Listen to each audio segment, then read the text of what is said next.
শিবির তো 5ই আগস্টের আগে ছাত্র রাজনীতি করে নাই। 5ই আগস্টের আগে ছাত্রলীগের মধ্যে ছিল, বিভিন্ন স্টাইলে ছিল, যার কারণে এই কালচারটা তারা এই রাজনৈতিক সংস্কৃতির সাথে তাদের পরিচয় নেই।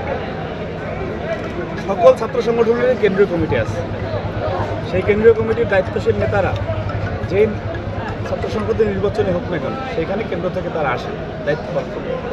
আমি এখানে কয়েক মাস ধরে দায়িত্ব পালন করছি, ওনাদের সাথেও বহুবার কথা হয়েছে, ওনারা জানেন আমি কেন আসছি, কেন আসি বারবার, সেটা ওনারা জানেন। এখন যদি ওনারা আমাকে নতুন মেহমান মনে করেন, এটা তো ওনাদের দেউলিয়ত্ব। নির্বাচনের দিনে ইন্টেনশনালি কথা বলার জন্য এই কথাটা বলতেছি। সুতরাং আমি নিয়ম মাফিক এসেছি, বিশ্ববিদ্যালয় কর্তৃপক্ষের যথাযথ অনুমতি সাপেক্ষে এসেছি।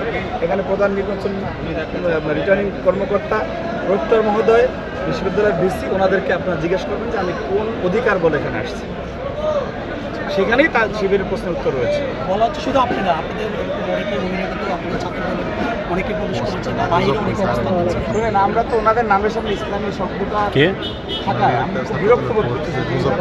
এই সংগঠনের নামের সামনে ইসলামী শব্দ থাকা উচিত না তো। কারণ হচ্ছে এই ক্যাম্পাসের যত বহিরাগত আছে এর 100% তাদের।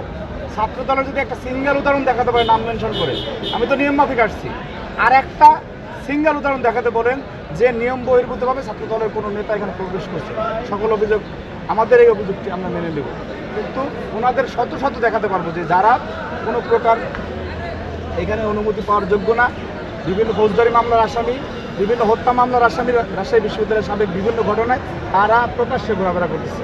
সেই বিষয়টা আপনারা প্রশ্ন করেন ওনাদেরকে দেখে যে এরা কেন ক্যাম্পাসে